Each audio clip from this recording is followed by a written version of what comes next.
తెలుగు రాష్ట్రాల్లో మళ్లీ వర్షాలు మొదలయ్యాయి. బంగాళాఖాతంలో వర్షాలకు అనుకూల వాతావరణ పరిస్థితులు ఏర్పడ్డాయి. ఇప్పటికే ఉపరితల ఆవర్తనం ప్రభావంతో తీవ్ర అల్పపీడనం ఏర్పడిందని, ఇది వాయుగుండంగా మారే అవకాశాలున్నాయని విపత్తు నిర్వహణ సంస్థ తెలిపింది. వీటి ప్రభావంతో ఆంధ్రప్రదేశ్, తెలంగాణలో వర్షాలు కురుస్తున్నాయి. ఇవి మరింత జోరందుకునే అవకాశాలున్నాయట. ఇలా ఇప్పటికే బంగాళాఖాతంలో ఓ అల్పపీడనం కొనసాగుతుండగా మరో అల్పపీడనం కూడా ఏర్పడే అవకాశాలున్నాయని ఏపీ విపత్తు నిర్వహణ సంస్థ తెలిపింది. ఉపరితల ఆవర్తన ప్రభావంతో మంగళవారం అల్పపీడనం ఏర్పడే అవకాశాలు ఉన్నాయని వాతావరణ శాఖ తెలిపింది. నైరుతి బంగాళాఖాతం, శ్రీలంక ప్రాంతాల్లో ఈ అల్పపీడనం ఏర్పడబోతుందని ఏపీ ఎస్డీఎంఏ ప్రకటించింది.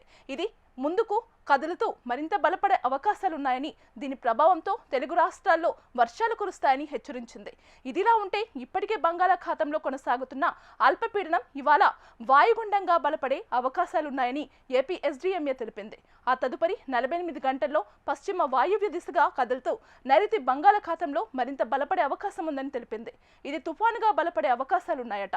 దీనికి సెన్యార్గా నామకరణం చేయనున్నారు. దీని ప్రభావంతో ఈ నెల 28 నుంచి డిసెంబర్ 1 వరకు ఏపీలో తేలికపాటి నుంచి మోస్తారు వర్షాలు కురిసే అవకాశం ఉందని విపత్తుల సంస్థ తెలిపింది.